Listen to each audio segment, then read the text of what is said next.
Então, existem vários componentes distribuídos em diferentes computadores, eles são interligados pela rede e se trocam mensagens entre si. Os exemplos bem clássicos de sistemas distribuídos são a própria internet. Então, através do browser, é possível acessar várias páginas distribuídas em diversos servidores no mundo, e a aparência para o usuário é que é um sistema único. Então, através do navegador web, ele não sabe, a princípio, em que local está o servidor que ele está acessando. Um outro exemplo tradicional são os sistemas de caixas eletrônicos. Toda operação bancária que é feita no sistema eletrônico depende de uma troca de mensagens entre vários servidores, de forma que eles possam concluir uma ação comum.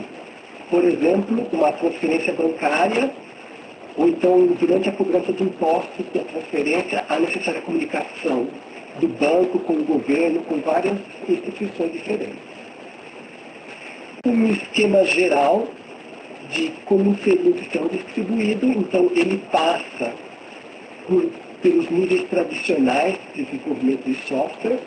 Então existe o nível funcional, na qual são especificados quais são os métodos que vão ser desenvolvidos, quais as funcionalidades do sistema. A partir do nível lógico se determinam quais as interfaces que vão ser utilizadas e a divisão dele em módulos.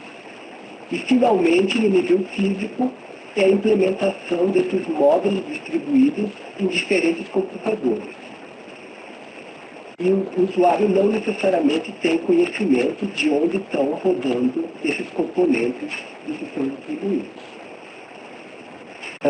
No desenvolvimento de sistemas distribuídos, existem alguns problemas que surgem com o fato dos programas estarem em diferentes computadores. O primeiro deles é a heterogeneidade de componentes, em que são componentes diferentes que compõem o servidor. A necessidade de colocar esses novos serviços no sistema, segurança dos serviços dados, tratamento de falhas, concorrência, escalabilidade e transparência. Eu vou falar de cada um desses itens a seguir. Heterogeneidade. Quando os sistemas estão distribuídos em diversas máquinas, é necessário lidar com sistemas operacionais diferentes, hardwares diferentes e linguagens de programação diferentes. Por exemplo, Solaris, Windows, Linux são todos sistemas diferentes com chamadas particulares para cada um deles. Porém, além disso, temos exemplos como, por exemplo, a representação de inteiro.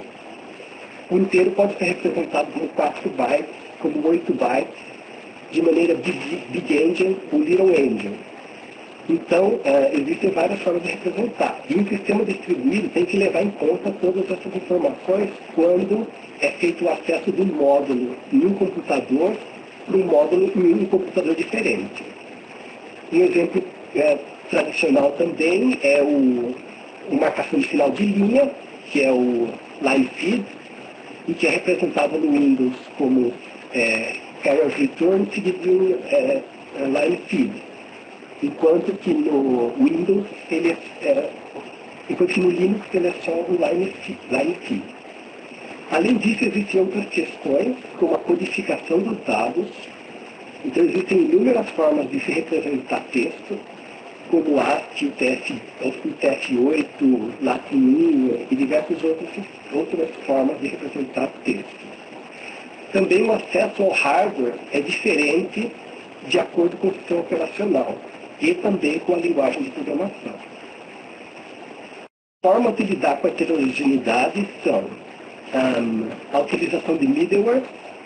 Então, middleware fazem um intercâmbio entre um sistema e outro, fazendo a interligação entre eles e tornando sistemas diferentes compatíveis. Um exemplo disso é o ORB do Corba, que é o Object Request Broker, que eu vou falar mais à frente sobre ele. Um outro exemplo de como lidar com a heterogeneidade é o uso de máquinas virtuais. As máquinas virtuais também ocupam diferença de hardware. É dessa forma que o Java consegue executar em diferentes plataformas, através do uso de bytecode. Outra forma de se lidar com a heterogeneidade é a especificação dos padrões para interação com o sistema. Então, uma vez que está especificado como as mensagens vão ser trocadas entre os sistemas, é muito mais, cada um realiza uma implementação segundo aquele padrão e necessariamente a transmissão do dado tem que seguir aquela especificação. Dessa forma, pode-se obter uma transparência em relação à heterogeneidade do sistema. Uma outra característica que é buscada pelos sistemas distribuídos é que esses sistemas possam ser estendidos. Por exemplo, na internet é possível você ter acesso criar uma página nova e disponibilizar ela rapidamente através do protocolo HTTP. Então, o protocolo HTTP ele é bem conhecido e a sua sintaxe é aberta e pode ser implementada em diversos locais. Então, com a utilização do sistema aberto, é possível adicionar e disponibilizar novos componentes que são elaborados por diferentes pessoas. Para que o sistema possa ser considerado aberto, é necessário disponibilizar e documentar as principais interfaces de software. Alguns exemplos de como fazer para tornar o sistema aberto é o IDL, que é utilizado pelo CORBA, que é Interface Definition Language, e o WSDL, que é bem conhecido atualmente nos Web Services, Web Service Description Language. Uma outra característica importante do desenvolvimento de sistemas distribuídos é a questão da segurança. Quando se está tratando de computadores em locais separados, é necessário garantir que os dados trafegados nessas redes eles sejam seguros. Por quê? Porque alguns desses dados podem ter um alto valor para os usuários. Então, se a pessoa está passando uma senha, ou então está passando dados da sua saúde, número do cartão de crédito, essas informações têm que ser protegidas através de qualquer implementação de sistemas distribuídos. Então é necessário garantir confidencialidade e integralidade. A confidencialidade permite que somente as pessoas autorizadas tenham acesso aos recursos. E a integridade evita que os dados sejam manipulados por outra pessoa. Então é o objetivo de quando se desenvolvem sistemas distribuídos é garantir a segurança dos dados dessa forma. Algumas formas comuns que existem de interferência são a interceptação de dados, por exemplo, através de sniffers de rede, na qual o terceiro ouve a comunicação entre dois sistemas e pode ter acesso a alguma informação. A interrupção de serviços, por exemplo, através do Denial of Service, é uma maneira também de alterar a disponibilidade dos dados para o usuário. Então, ele pode derrubar um serviço e impedir que o usuário tenha acesso àquele serviço. Modificação dos dados, por exemplo, através do acesso indevido ao banco de dados e alteração de algumas dessas informações. Outra forma é a fabricação de dados. Por exemplo, um site simular ser um site conhecido. Por exemplo, criar um site Badesco, que seria similar ao Bradesco, e poderia talvez enganar alguma pessoa a levar um erro a um erro. Uma forma simples também seria alterar o arquivo host da máquina, de forma a levar o usuário a um sistema errôneo. Então, existem várias formas de se atacar a segurança de sistemas distribuídos. Outra questão importante quando se fala de sistemas distribuídos é a concorrência e escalabilidade.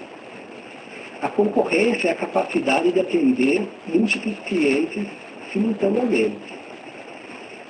Quando se acessam dados, quando vários clientes acessam um sistema, o sistema tem que responder individualmente a cada um deles. Então não pode, por exemplo, confundir os dados do João com a Maria. E para isso é necessário, no desenvolvimento do sistema, utilizar técnicas como a sincronização de threads ou filas, por exemplo. Já a escalabilidade é a capacidade de que o sistema responda mesmo que haja um aumento grande no número de usuários. Por exemplo, é necessário que haja um controle dos consumos dos recursos físicos, espaço em disco, memória, uso de CPU e largura de banda, resolver problemas de latência. Então, se existem vários computadores que realizam um serviço, por exemplo, uma transação bancária. A transação bancária tem que acessar o banco, tem que acessar, por exemplo, diversos bancos para fazer uma transferência bancária.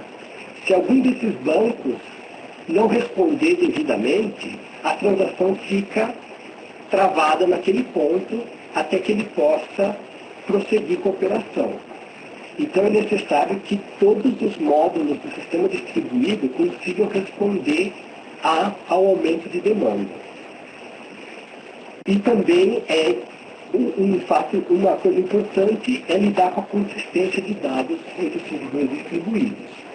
Então é preciso que não caia num estado em que um pedaço de um computador, um computador acredite que hajam determinados dados e outro computador tenha dados conflitantes com aquele outro, sendo que eles fazem parte do mesmo sistema.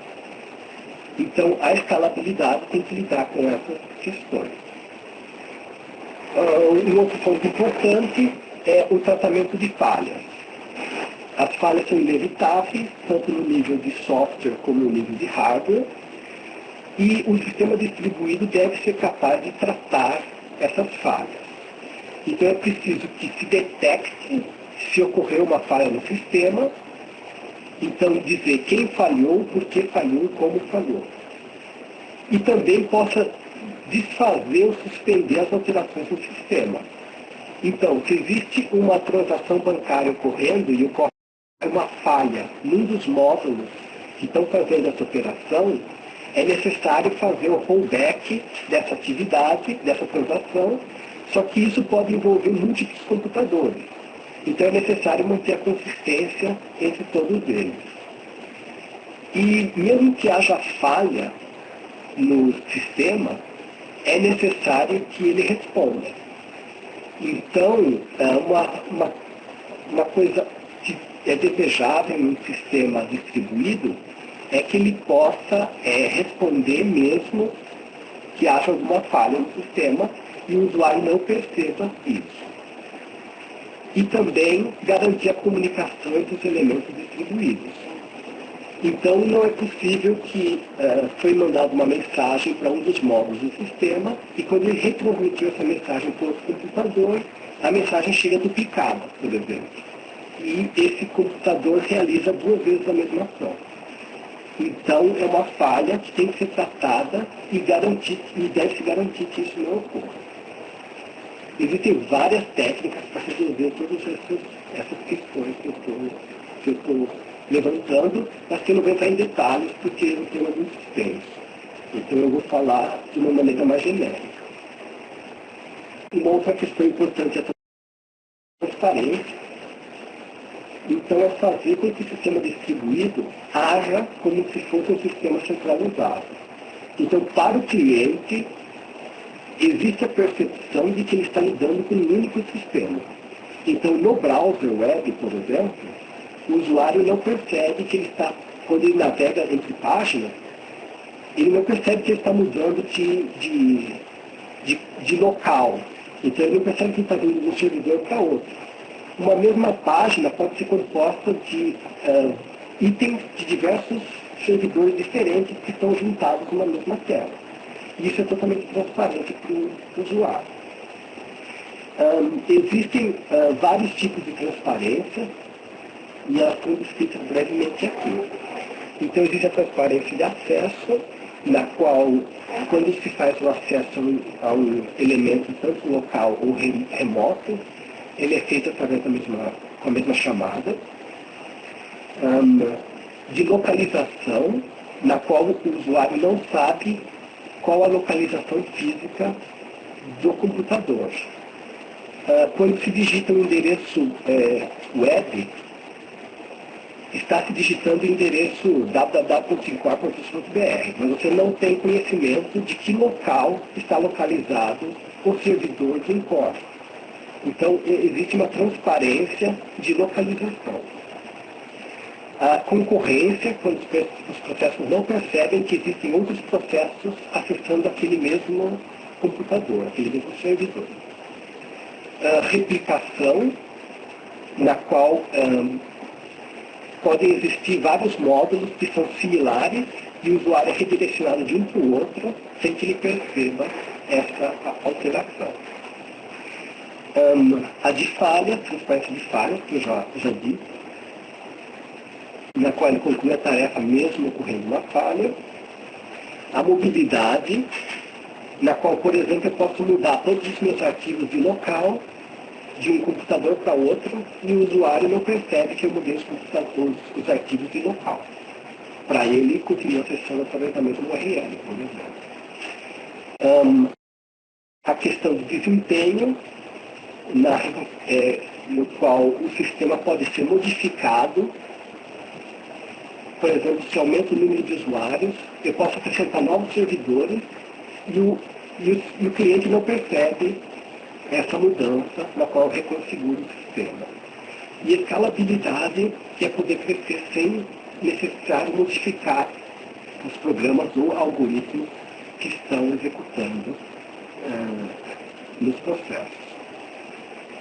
Bom, essa foi uma visão geral dos conceitos envolvidos em sistemas distribuídos. Então, é uma pincelada do que está envolvido em sistemas distribuídos. Existem várias formas de lidar com essas questões, e formas bem complexas, e também existem sistemas operacionais distribuídos, bancos de dados distribuídos, processos concorrentes, processos paralelos. Existe toda uma série de um campo que lida com sistemas distribuídos, mas aí se tornaria essa apresentação muito grande e eu acho que não chega a ser tão interessante nesse momento. Então eu vou falar só uma visão geral dos sistemas distribuídos. Agora eu vou falar um pouquinho de algumas tecnologias para a construção de sistemas distribuídos. Primeiramente eu vou falar do Corba. O Corba é uma tecnologia que fez bastante sucesso na década de 90 e começo de 2000. Ele significa Common Object Request Broker Architecture. Então, ele foi desenvolvido pelo Object Management Group. E, como o nome diz, ele lida com objetos distribuídos. Então, é possível ter diversos objetos distribuídos na rede e acessar eles de maneira transparente e utilizar os serviços desses objetos que são distribuídos na rede. Especificamente para a área de saúde, foi feita uma definição que foi chamada CorbaMed, que ele definiu uma série de serviços e interfaces comuns para usar acesso a dados de saúde. Hoje em dia, o Corba caiu um pouco de uso e os sistemas acabaram migrando para o Web Service. Mas o Corba ainda tem um interesse pelo fato de ele ser um sistema inerentemente distribuído, não permitir sistemas distribuídos, e ele foi pioneiro no desenvolvimento de sistemas, como hoje se fala bastante de SOA, Web Services e várias outras coisas. Então ele é interessante nesse ponto de vista. Então a arquitetura geral do Corba, ele é baseado no middleware. Então eu já tinha falado anteriormente do middleware. Ele faz meio de campo entre as aplicações.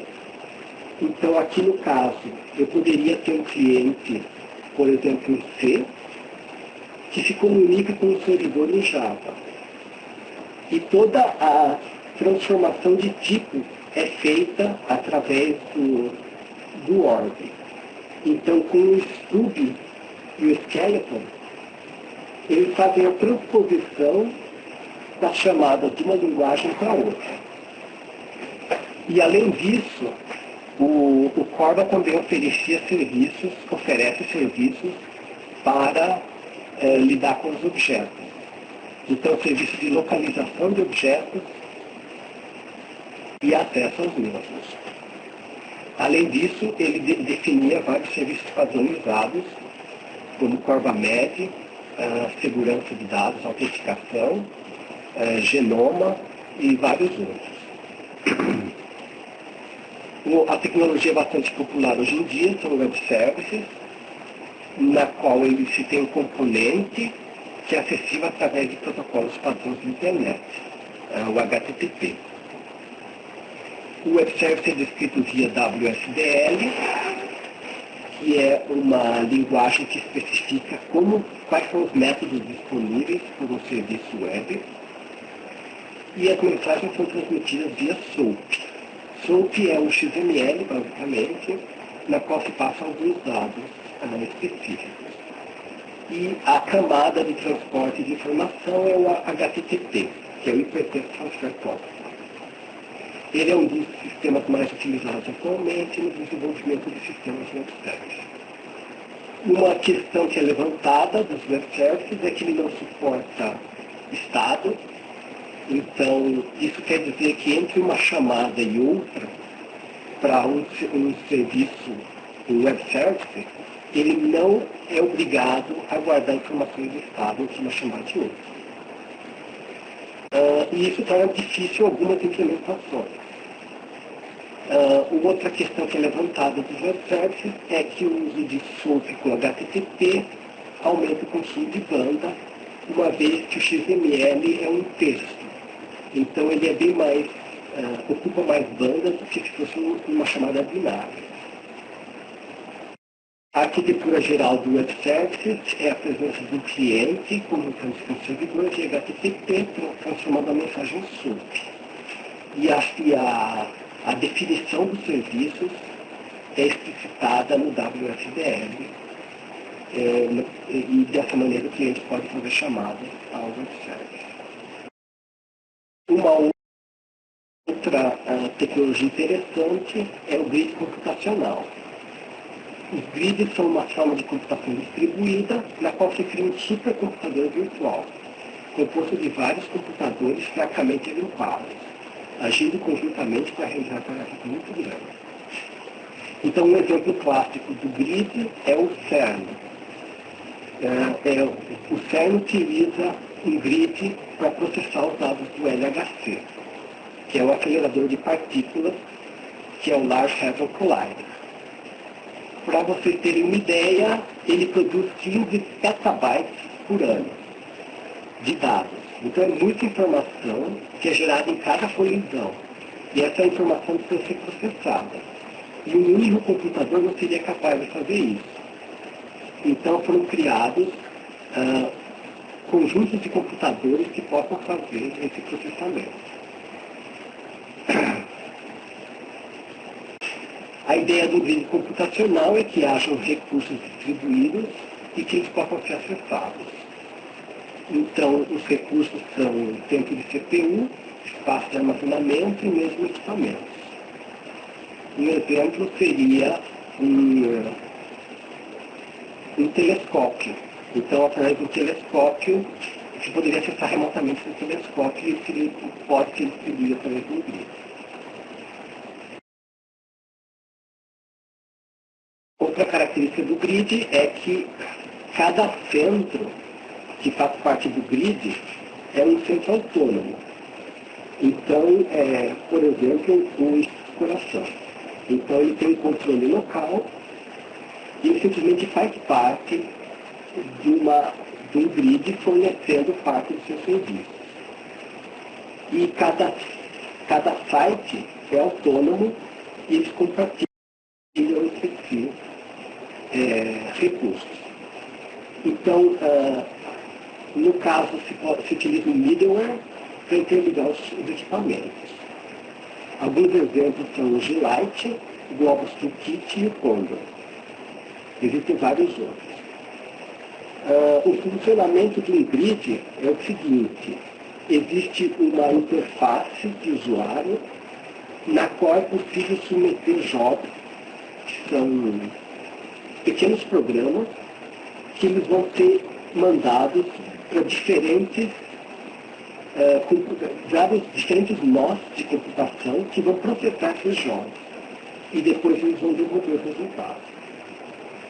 O grid, existem padrões para a implementação, existem padrões abertos para a implementação do grid, como o OGSA e o JSDL. Um exemplo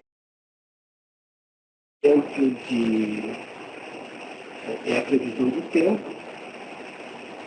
Então, é um problema típico de utilização de grid, porque é preciso processar um grande volume de dados e ele é facilmente distribuído. Então, é possível dividir essa conjunto imenso de dados em vários subconjuntos, e esses subconjuntos, eles podem ser processados independentemente. Então, por exemplo, se criam vários jobs para processar cada parte da previsão do tempo, e esses jobs são enviados para os diferentes nós do grid, que realizam o processamento. Esse processamento é retornado ao cliente original, que fez a solicitação de processamento, que faz a união dos resultados e exibe esses dados.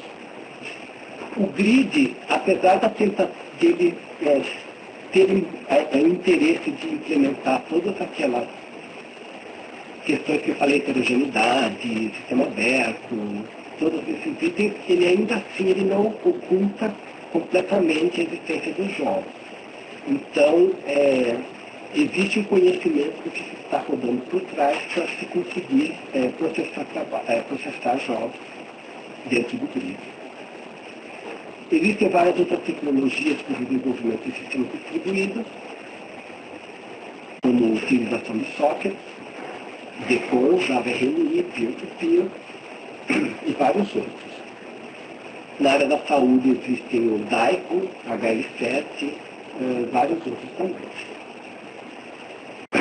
Então aqui vamos na parte 3, na qual eu vou apresentar alguns exemplos de uso de sistemas distribuídos em medicina. Então, esses são exemplos do INCOR. Né?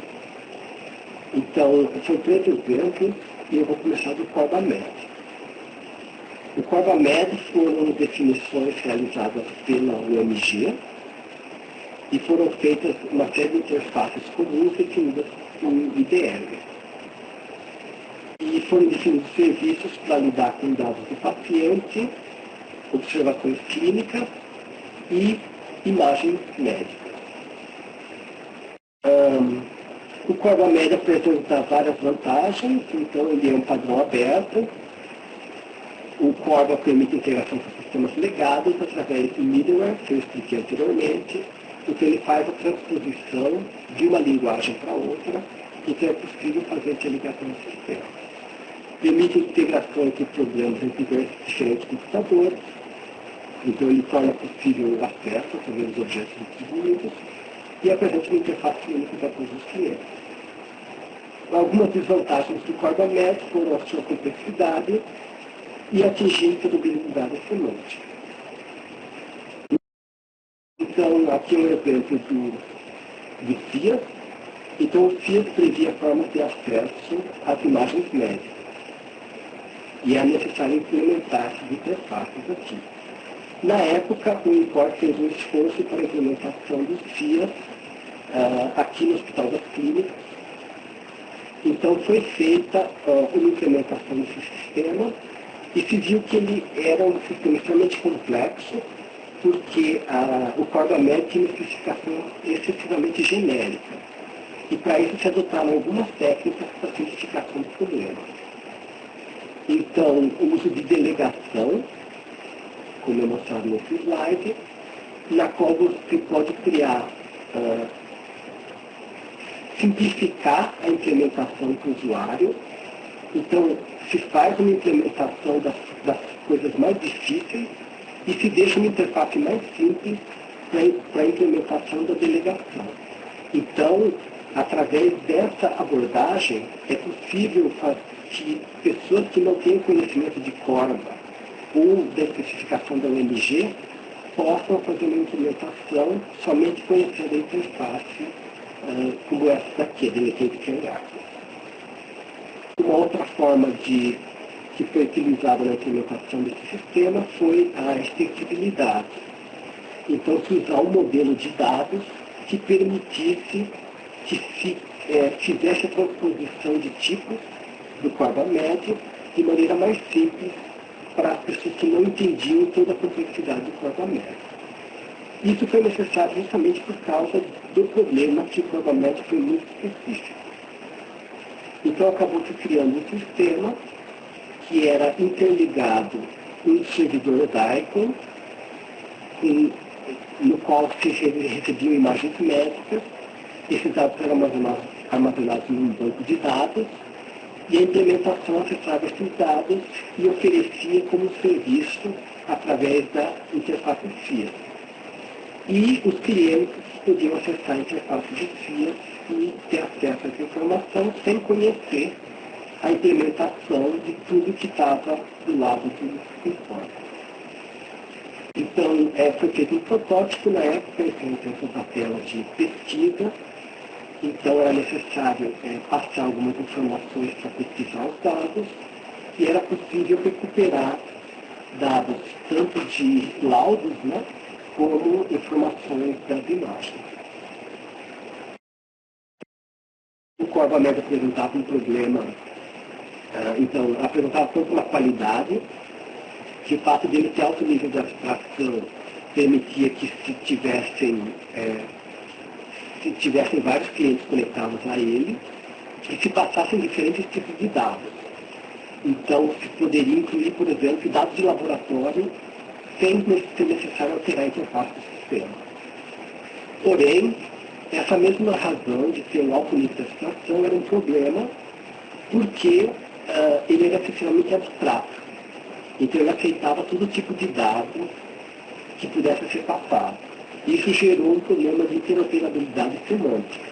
Ou seja, havia interoperabilidade de dados, então se eu passava um inteiro de uma ponta, chegava um inteiro de outra ponta. Se eu passava um string de um lado, chega um string do outro lado e ele era interpretado corretamente dos dois lados. O inteiro era entendido como inteiro nas duas pontas. Mas o conteúdo da informação, a interoperabilidade semântica, que era o significado da string que vinha, não era bem definido. Então isso causou um problema com a especificação do Corba médio, que acabou não sendo adotada. Agora eu vou para um depois, né? O Corba médio é interessante porque ele tem todos os conceitos do sistema distribuído. Então ele tratava de objetos persistentes, gerenciamento de sistemas, ele permitia acesso a dados distribuídos de forma transparente, mas houve alguns problemas na implementação desse sistema. As especificações do Corba médio lembram um pouco o que se fala hoje em dia de SOA, que é Service Oriented Architecture, na qual se definem interfaces, estão definidos serviços para determinadas áreas. Então, lembra um pouco o que está sendo tratado atualmente. Agora, eu vou falar de um outro caso de utilização de sistemas distribuídos, que foi desenvolvido aqui no INCOR, em parceria com o CPQD de Campinas. Então, é o Medcast, que é um sistema que foi feito para discussão de casos clínicos. Então, a discussão de casos clínicos é uma atividade importante entre os médicos, uma vez que ele permite discutir questões difíceis e ouvir a opinião de outros profissionais. E pode ter um intercâmbio de conhecimento dos participantes. Da mesma forma, o estudante, quando discute um caso, junto com outros profissionais, tem a oportunidade de simular o exercício da profissão, na qual ele tenta descobrir qual que é o diagnóstico do paciente. As outras pessoas podem orientar ele em pontos que falham no raciocínio diagnóstico. E existe a troca de conhecimento dos participantes. E para o paciente existe a melhor no tratamento, uma vez que várias pessoas estão tratando daquela informação. Então, um exemplo simples de como funciona uma discussão clínica, ele tem 3 etapas. Então, o moderador escolhe um caso que vai ser discutido. Existe uma apresentação, da mesma maneira que nós estamos fazendo agora, em que o caso é apresentado pelo moderador aos participantes da atividade. Então, tem várias pessoas remotamente acessando o sistema e uma pessoa falando sobre ela. Os integrantes discutem os sintomas e os exames e avaliam a anamnese. E, ao final da discussão, os participantes são instigados a dar os seus possíveis diagnósticos. Uma vez que feitas as hipóteses diagnósticas, o moderador propõe questionamentos e passa os vídeos apresentados. E, finalmente, ocorre uma nova reunião, na qual os estudantes se reúnem e respondem aos questionamentos. E, finalmente, o moderador fecha o caso, dando o diagnóstico final, explicando como se chegou àquele diagnóstico. O que acontece é que, geralmente, isso é feito presencialmente, só que não necessariamente os participantes têm tempo para se reunir, ou existem várias pessoas que gostariam de participar dessa troca de discussão de casos clínicos, mas não têm oportunidade. Então, uma tentativa é fazer isso via internet. Então, existe interesse em desenvolver um sistema colaborativo, só que é necessário ter alguns problemas quando se fala em estabelecer um sistema via web, ou um sistema distribuído para fazer essa comunicação. Como disponibilizar os dados do paciente, como garantir a qualidade das imagens, de modo que o médico possa ver corretamente os dados do paciente, garantir usabilidade e confidencialidade dos dados do paciente. Isso é uma questão importante, porque a confidencialidade é aquilo que eu falei anteriormente. Se o paciente é um Lula, por exemplo, ou agora a Dilma, né, esses dados não poderiam ser revelados. Então, tem que existir anonimização dos dados para que não se saiba quem é o participante daquela discussão. E essas informações não são necessárias para o médico para ele discutir um caso. Infelizmente, no Brasil não tem legislação clara, então nesse projeto se adotou o RIPA, que define as normas de segurança do paciente. Então foi feita a integração do sistema colaborativo do CPQD, junto com o INCOR, na qual havia integração entre o sistema de informação hospitalar e a anonimização dos dados. E foi se utilizado o WebServer. Então, o sistema geral dele é bem similar a esse que nós estamos realizando nesse momento, na qual existe a internet, existe um mediador, que é a pessoa que gerencia a apresentação, e vários participantes que podem se reunir aqui no sistema. E existe também um hospital, no qual tem todos os dados do paciente no sistema de informação hospitalar. Só que esses dados necessitam ser anonimizados de maneira correta e possam ser serem colocados no sistema. E esses dados têm que ser anonimizados dentro do hospital para garantir que a informação não corra risco de ser obtida para fora. Tá? Então foi feito um desenvolvimento que não é importante agora, mas que o usuário necessita do Flash para acessar o sistema. Então você vê que é um sistema bem parecido com esse, na qual a possibilidade de se ver os resultados dos exames. Então é possível ver informações de laudo devidamente anonimizado. Achei que não dá para ver, mas está tudo anônimo, todos os dados ocultos. É possível ver dados de imagens médicas e, inclusive, dados mais complexos, que são, por exemplo, uma tomografia, no caso. Um problema que se encontrou nesse sistema foi que as imagens, existem imagens com dados embutidos. Então, esses dados não estão, eles estão embutidos na imagem, estão dentro da imagem. Então, é necessário reconhecer dentro da imagem onde está o texto e ocultar essa informação. Então, é um dos sistemas que são desenvolvidos agora. O web service ele é utilizado em dois momentos nesse sistema. Deixa eu voltar um pouquinho. Então, ele existe na comunicação do sistema de informação hospitalar com o broker. É feita essa comunicação via web service. E a transmissão dos dados anonimizados do broker para o sistema colaborativo genérico. Então, é um sistema distribuído e que aparenta para o usuário não ser um sistema distribuído. Um outro exemplo é o DICOM Grid.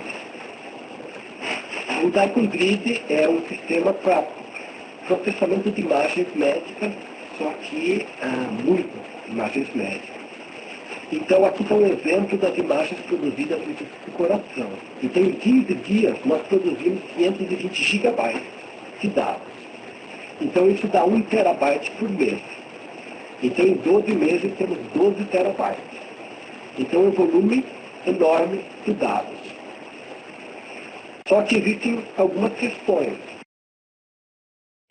Como armazenar esses dados? Se eu quiser fazer um processamento sobre essas imagens, como eu faço?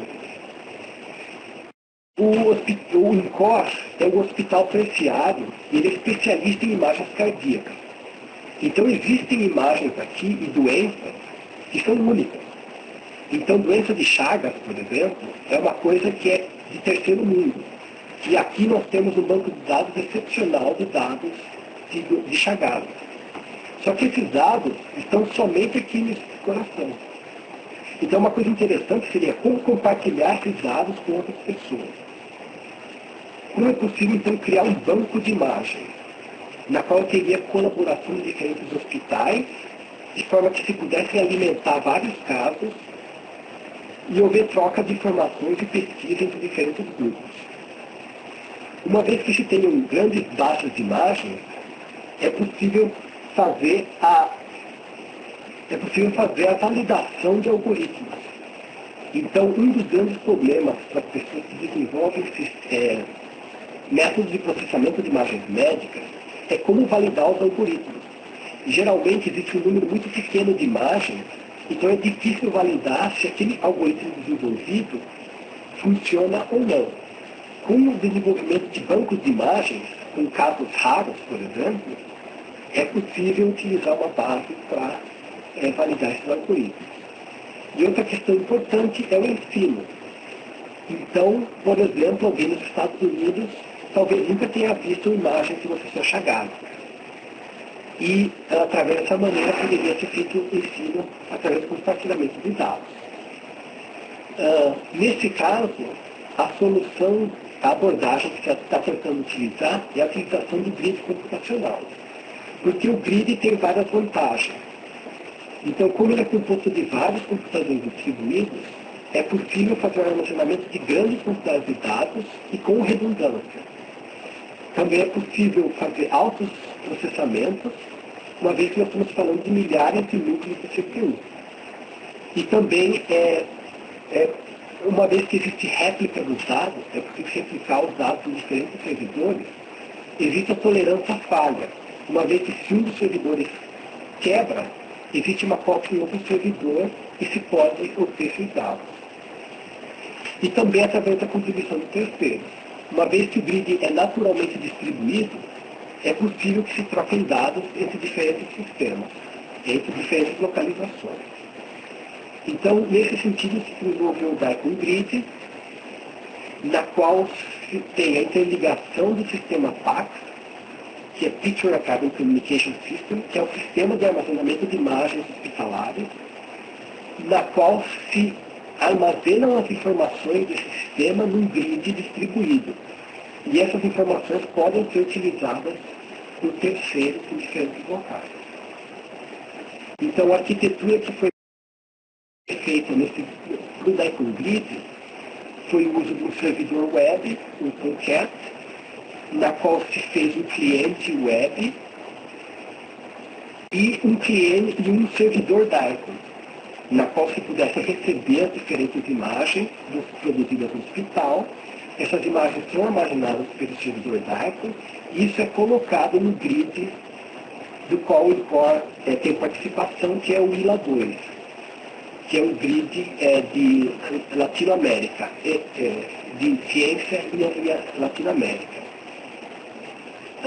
Então foi desenvolvido um sistema para utilização do poder computacional do grid através de sistemas distribuídos.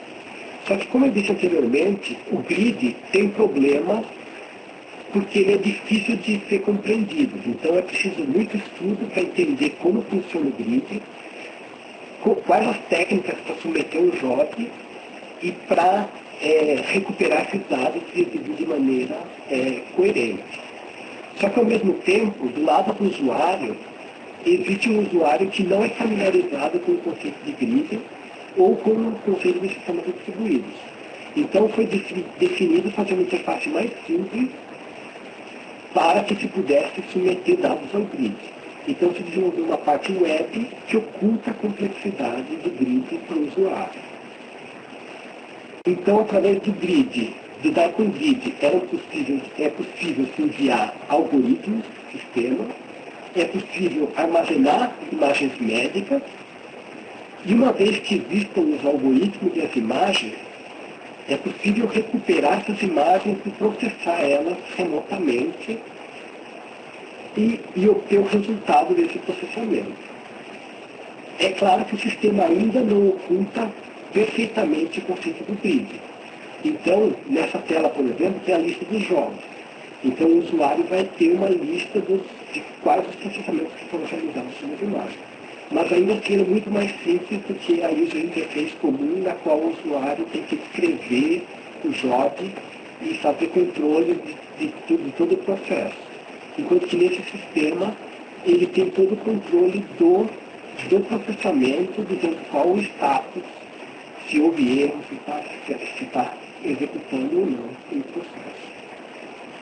Com o Daikon Grid é possível processar grandes volumes de dados, utilizando algoritmos complexos, e atinge parcialmente uma daquelas questões que é de sistemas distribuídos, que é ocultar do usuário a complexidade do sistema, parecendo como um sistema único para ele. E dessa maneira se puderam ver as possibilidades no sentido de medicina, e se viu que existe a necessidade de colaboração ativa, de participação ativa das pessoas no grid, porque não basta incluir as imagens no sistema, é preciso catalogar elas, de forma que outros grupos de pesquisa possam utilizar aquelas imagens no sistema. Então existe uma questão de tanto de variedade de casos como indexação dos mesmos. Então, basicamente era isso que eu tinha planejado para falar.